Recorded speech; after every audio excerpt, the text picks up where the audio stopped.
What is Urban View? Where talk empowers and becomes action. Lawyers, journalists, activists gather daily to dissect and understand and intellectualize around issues and ultimately shape a better world. Inspiration that people need to build the lives that they want to live. It is about freedom, moving people in the right direction, and it is about a unity and a vision of Urban View. It doesn't discriminate. It doesn't care about your age, politics, your race. It impacts all of us. At Urban View, you get to see that play out every day. This is a community. It is one of the reasons why Urban View is so vitally necessary for this time. We are not in this journey alone. And that's how we empower our listeners. So come on home to Urban View, where talk empowers and becomes action. What a blessing it is to be in a space that can do all of that. That's Urban View, SiriusXM Channel 126 and the SiriusXM app. Free with all of our trials and popular plans. Never gonna stop. Get down.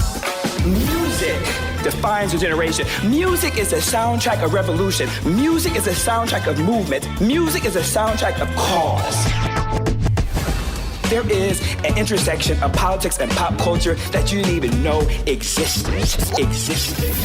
There's some boy, some girl sitting in a cubicle along K Street, somewhere in D.C. A boy, a girl sitting in a cubicle along a hill with a Capitol with a dome who has single-handedly decided what you wore today. Whoa. Mike Muse is an industrial engineer, a music executive, a political architect. He breaks down the intersection of politics and pop culture. This is the Mike Muse Show. What's up, world? It's your boy, Mike Muse. Welcome to another conversation, the Mike Muse Show. I'm so excited to be in conversation with you all this Sunday. Happy Sunday, happy Sunday. I hope you guys are having a great weekend. So much fun to rock with you guys yesterday. What a great conversation that we had. And as promised, I said that we would talk a lot about the Middle East and President Trump. But before we begin, I want to let you know that on the other side, I have Rebel Wilson here to talk. Yes, that Rebel Wilson, comedian, actress. She is a hoot. She is hilarious. I've always wanted to meet her and to be in conversation with her. And she's in a new film, actually, from my friend, starring in Juliet and Romeo. So I cannot wait to be in conversation with her. But first, we turned to a different kind of stage. Yeah, folks, I just kind of want to get to it. There's just so much here to unpack. And plus, the Game 7 is on with Denver Nuggets pretty soon. And I am kind of pulling for the Nuggets on this one. But anywho, I digress. We are talking about President Trump's first major overseas trip of his second term, his headline-making deal signing over in the Middle East. Now, look, I've seen a lot of presidential diplomacy. I've seen symbolic visits. I've seen realignment moments. I've seen uncomfortable handshakes. I think we all remember that. And President Trump has been known to doing some uncomfortable handshakes, as well as Bush and Obama, too, as well. They all do, right? When you're on the world stage, everyone's looking at you, the camera, the bright light. It's a big moment that gets unpacked. But I have to be honest with you, folks. I haven't seen one quite like this trip. This one was different. Over the span of a week, President Trump visited 3 Gulf nations, Saudi Arabia, Qatar, and United Arab Emirates. Each leg of the trip was orchestrated like a royal ceremony. It was wild if you didn't get a chance to see it. Fighter jets welcomed Air Force One. I mean, we saw Arabian horses surrounded Trump's motorcade. We saw royal camels escorting Trump's motorcade. We saw palatial ballrooms hosted a billionaire stacked deal summits. It was a lot of wealth. I want to be clear with you guys. This week was about wealth. And while the optics were undeniably dramatic, obviously, Trump is such a good he makes great TV. That's one thing you have to say about him. That is the real story, and the one that we're unpacking today is what happened beneath the surface, because there was a lot that happened, folks. I've been talking with you guys all week on Sway in the Morning about this too as well, so I'm excited to really go deeper here on the Mike Muse Show, because this wasn't just about diplomacy. It wasn't about foreign policy. This was a convergence of American presidency, the Trump family business, global tech strategy, military sales, and AI infrastructure. Did I miss anything? I don't know. Did I? I don't know. You tell me. Did I miss anything? But no, this is a massive shift in how we project American power in the world. I'm just gonna run through a few dynamics that I think that is really important for us to understand exactly what happened, and I'm gonna peel back a lot of layers that were involved. But speaking of layers, on top of the surface, because even the visuals tell you a lot about the messages that was being sent. In Saudi Arabia, for instance, Trump was met at the airport by Crown Prince Mohammed bin Salman himself, a gesture that signaled status, not just statecraft. There was a formal royal procession featuring golden swords, ceremonial dancers, and direct one-on-one meetings inside the royal court. In Qatar, it was the same energy. State dinners with billionaires like Elon Musk, Sam Altman, ChatGPT, Larry Fink, and Steve Schwartzman. And of course, the plane that we have been discussing, the gifted plane handed to Trump as a gesture. And in Abu Dhabi, perhaps the most telling visual of all was that Trump stood shoulder to shoulder with the president of the UAE to unveil the plans for a 10-square-mile artificial intelligence mega complex powered by 5 gigawatts of energy and stocked with millions of American-made AI chips. Definitely want to unpack that. That's not bad for a week abroad, but pageantry is only the beginning, folks. What matter is policy and, in this case, profits. So I like to zoom in and zoom out, really, and ask the real question. Like, what was happening, right? What was the real agenda? The trip was not just about geopolitics. It was about tech policy. It was about global real estate. It was about military leverage. It was a new kind of diplomacy that merges national interest with personal brand building in a way that we haven't seen before. We have to look at what the Gulf states wanted in return from this trip and what they end up getting. Each country had a long wish list, and each one was looking for a different kind of ROI. Like, for example, Saudi Arabia wants a formal U.S.-Saudi security pact and freedom to enrich uranium domestically. Qatar, what they want is a deeper military cooperation, American industry validation, and continued geopolitical legitimacy after years of regional tension. Then you have the UAE.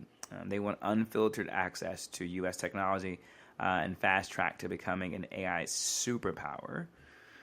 So that's kind of what they were looking at. What Trump was looking at from his side, a perspective, he inked over a $1.2 trillion in pledged investments across all 3 countries. He reopened talks with Syria and said the U.S. would lift long-standing sanctions, which he got a nice round of applause when he announced that. And he just discussed a possible nuclear deal with Iran, once again shifting America's posture in that region. And he opened up U.S. AI chip exports, breaking from Biden's administration restrictions and establishing one-on-one export deals with foreign governments. That is going to be a contentious play because America wants to be the AI superpower. And what makes superpowers be able to work is these microprocessor chips. And if we have individuals in the Middle East who will be able to have access to that, who has unlimited amounts of wealth, and now they have these super chips, wealth plus super chips equals ability for them to become the superpower of AI. This is why that move is really contentious. Because what happens is when you have personal needs from Trump meets the presidential needs for the country, let's just call out a couple of things that happen. What Trump is doing is there's a Trump-branded luxury golf course resort being built in Qatar. There's a residential tower in Dubai, a license to Trump's family partners, a $1 billion hotel project in Serbia. That's going to be run by Jared Kushner on land leased from the Serbian government, and a cryptocurrency project, the Trump coin, owned by the family and backed by Gulf sovereign wealth funds.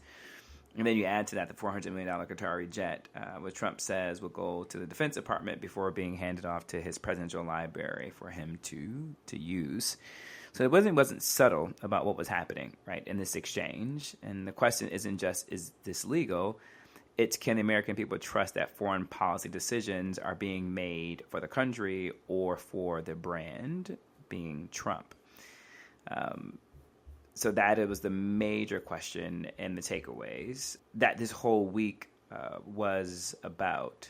But to really understand what went down, we need to go country by country. I think that's going to be the best way I think I want to break this down, because each of the Gulf states Trump visited didn't just show up for, just to shake his hand and have the horses escort him in. They all had their own agenda. Let's look at Saudi Arabia. This stop, number one, and arguably the most symbolic, Saudi Arabia is a centerpiece of Gulf diplomacy. They're the richest, they're the most powerful, and often they're the most controversial. Their goals on this trip was to have a formal U.S.-Saudi defense agreement, think NATO-style protection. They wanted the freedom to enrich uranium domestically as part of their civilian nuclear ambitions. They wanted a reset of their image after years of criticism over human rights. I think Khashoggi, the journalist, and critically a green light to invest in post-war Syria. So, what did they get? They didn't walk away with a signed treaty, but they got something that was just as valuable, and I would call it momentum, right? Because Trump publicly praised the kingdom. He committed to further defense coordination, and he signaled openness to long-term security alignment, even as Washington warned of the risk. They also, too, walked away with the largest arms deal in U.S. history, to $142 billion to be exact, in military equipment and services from over a dozen U.S. defense firms. That was going to be including tanks, missiles, surveillance systems, and border technology. I'm really looking at the surveillance systems as a caution. That's not just a sale, it's a strategic tether, right? It guarantees future coordinations and interdependence from both countries. In a move that shocked some at the Pentagon, Trump's announced that the U.S. would begin lifting sanctions in Syria. This has been a long Saudi goal. They want to rebuild Syria's economy, stabilize the region, and yes, profit from the reconstruction. Now, I want to be very clear, too, as well. Syria, if you recall, the rebels overturned Bashar al-Assad, and this new regime has come in, and if you go based upon surface level, they have looked to create a new democratic Syria, right? That is something that, let me edit that, meaning let me change my statement just now on that one. They are looking to have a much more democratic-leaning country. I think that's a better way to say it. So lifting those sanctions allows Gulf investments to flow in legally, and it positions Saudi Arabia as a regional broker, and not so much just as a buyer. So then we can look at Qatar. Qatar is the Gulf's smallest, but arguably the most ambitious player. Qatar's story is fascinating. In 2017, I don't think a lot of people recognize this, but in 2017, it was diplomatically isolated by its neighbors, accused of cozying up to Iran and funding extremism, think Hamas. But in recent years, it's made a big comeback. Today, Qatar hosts the largest U.S. military base in the region. It's deeply invested in Western technology and finance, and it's positioned itself as a neutral mediator on issues like Afghanistan, Gaza, and Iran. So what Qatar wanted from this trip was to get public reaffirmation of U.S. military support. They wanted economic cooperation and legitimacy. And something few noticed, but many envied, a state visit from the president himself. This was the first U.S. presidential visit to Qatar since George W. Bush did a stopover in 2003. This was huge. At the state dinner, Trump was seated next to Qatari Emir Sheikh Tamim, and he was surrounded by Elon Musk, Sam Altman, and Steve Schwarzman, which I mentioned to you guys a little bit earlier. But this wasn't a casual gathering. It was intentional. In terms of the deliverables that came out of this, Qatar signed a $96 billion Boeing deal to acquire 210 U.S.-made jets. They committed to $10 billion to U.S. military infrastructure, strengthening the U.S.-based presence. They also too announced a $1 billion quantum tech investment, and they quietly secured a promise of defense.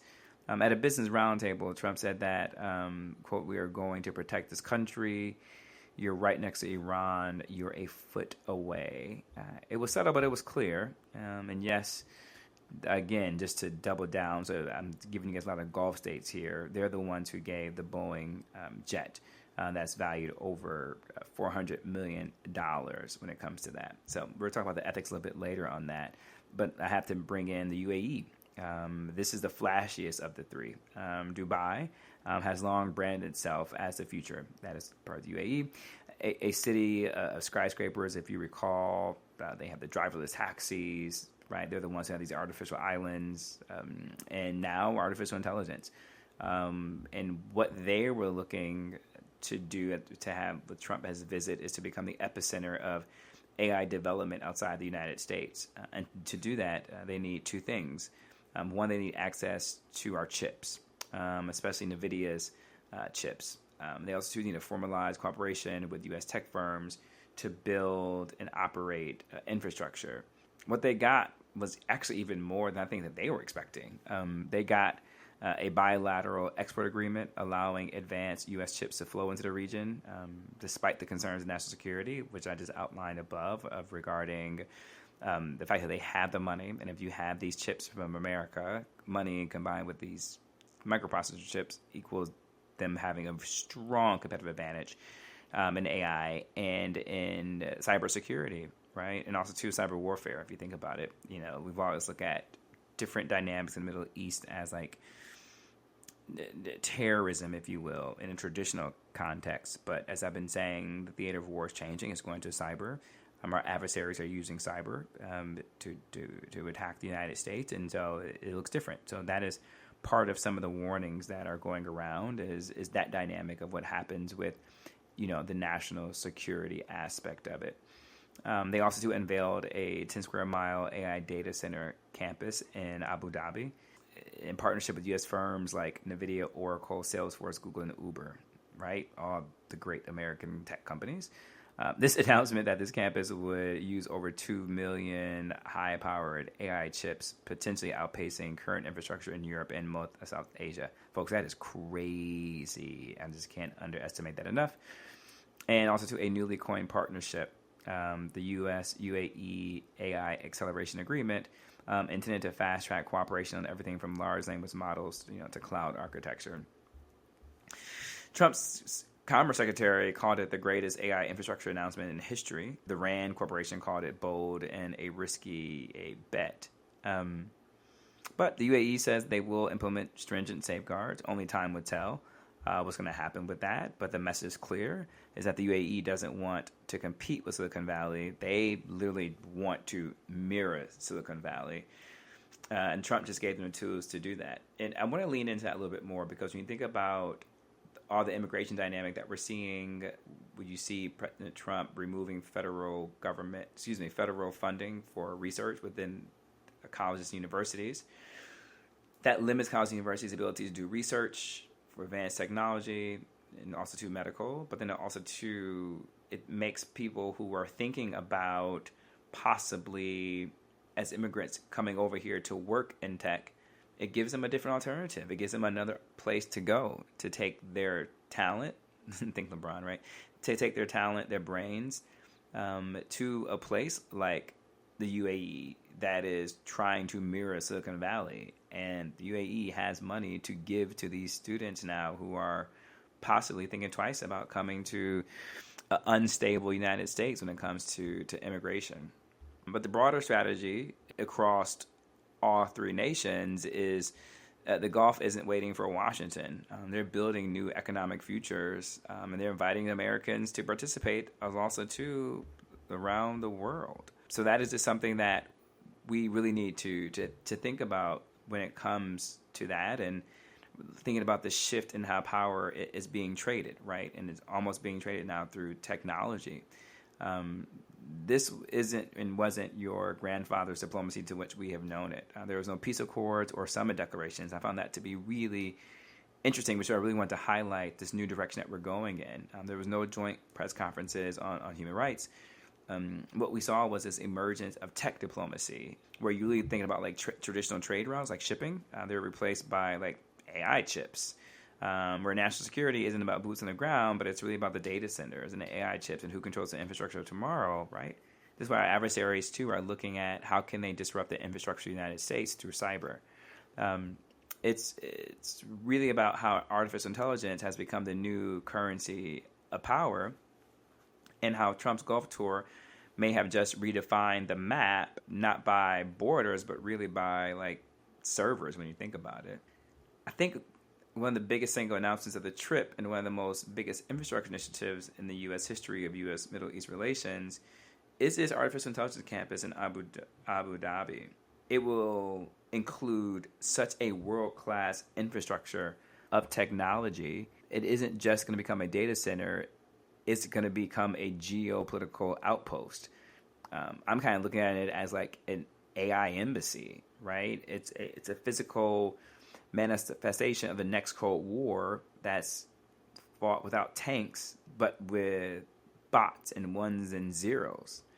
I mean, when you have everybody from NVIDIA, Oracle, Salesforce, Uber, AMD, and Google involved, like, how can it not be that? But here's kind of where it begins to start getting tricky, right? In 2023, the U.S. placed certain Chinese cloud companies on export restrictions list, fearing their tech will be used to surveil dissidents, control populations, or steal intellectual property. Now, with this G42 at the helm of the Gulf AI expansion, some of the national security community are sounding alarms. You know, could these chips be diverted to unauthorized users? You know, could the infrastructure be copied or repurposed for surveillance purposes? And are we effectively arming authoritarian regimes with American innovation? The Trump administration, to their credit, they're pushing back. They're saying, they made a statement that said, quote, the UAE has committed to safeguarding advanced AI technologies by implementing stringent measures to prevent diversion and ensure controlled access, right? That sounds good on paper, but as always, it isn't just the implementation, but it's the enforcement. I wanted to really talk about, too, as well, strategic goals and why Trump greenlit these deals anyways, even though there could be a possible risk. The answer lies in Trump's broader worldview. You know, he sees AI as the economic and strategic moonshot of the 21st century, and his administration has made it clear that they don't want to lose this race to China, which I support that part, actually. And here's what Trump and the White House is betting on, that if the U.S. can't build all the AI infrastructure at home, it should at least control where and how it's built abroad, with American firms at the center. This is, when you think about a workaround from the possible different restrictions that Congress may put vis-a-vis policies. It's better to sell NVIDIA chips to partners like the UAE than to let them turn to Chinese firms. And creating economic interdependence where the Gulf needs U.S. technology to power its vision helps preserve long-term American influence over the UAE. But again, it goes back to this new workforce that could possibly be created in brain trust of those who typically would come to the United States, but because of immigration, they are looking to go elsewhere. AI is going to be a tool of soft power and hard leverage. One of the core concerns raised by AI policy analysts and things, myself included, that I'm looking at is that when the U.S. exports its AI infrastructure, it also exports the tools of control, right? Think about it, folks. I'm talking about facial recognition, predictive policy algorithms, censorship filters, and surveillance dashboards. They aren't just benign technologies. They can be used to empower or oppress depending on who's holding the reins.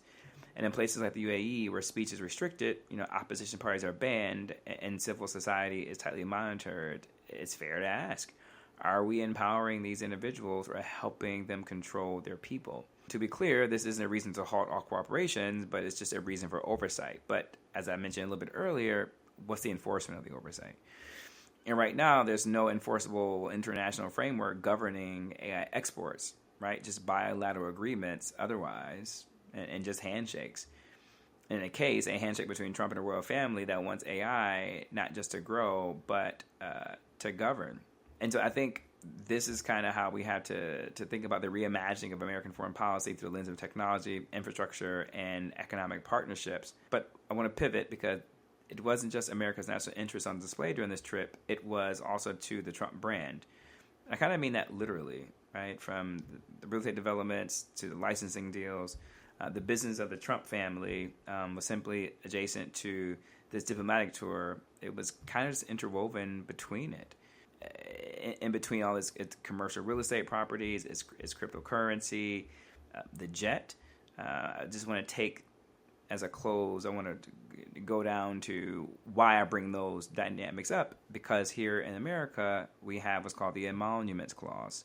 It is found in Article 1 of the Constitution, and it says, quote, that no person holding an office, any office of profit or trust under the United States shall, without the consent of the Congress, accept any present emolument, office, or title of any kind, whatever, from any king, prince, or foreign state. That's the law. The idea is simple. Foreign powers should not be able to influence U.S. officials through gifts, payments, or honors. It's about preventing corruption. It's about preserving independence, and it's about democratic integrity. Now, during Trump's first term, this clause was tested repeatedly. Multiple lawsuits were filed. Ethics watchdog groups raised alarm bells about foreign dignitaries staying at Trump hotels, booking events at his properties, and funneling campaign-style donations, if you guys remember, through his family entities. Now, most of those cases were dismissed, if you recall that, for lack of standing, not because the conduct was cleared. But this time the stakes are higher because we're not talking about hotel rooms or catering bills anymore. We're talking about aircraft. We're talking about AI licensing. We're talking about billion-dollar real estate portfolios. And digital currencies that offer direct presidential access. So these are all the questions that are surrounding the trip. Both there was policy done, and there was new partnership and agreements and alignments that were done. Some of them could be controversial in terms that doesn't undermine our AI race. But then also to the intermingling of the personal business of Trump's family, and when those lines get blurred of cooperative agreements, is it on behalf of the American public and the Americans' best interest, or is it in the long run best for President Trump personally? But this is why the Emoluments Clause is so important, that we can't overshadow it, because that is why it's there, so that things don't get blurred, so that the American public is very clear on what it is and what's at stake. But with that being said, folks, I'm going to shift and switch, because on the other side, I have the incredible Rebel Wilson. There's going to be so much more to unpack about the UAE and the other Gulf states in this trip. I want to unpack how we should be looking at the Emoluments Clause going forward, and what guardrails should we put in place. So let's laugh a little bit, because on the other side, Rebel Wilson. Stay right there, and I'll be right back.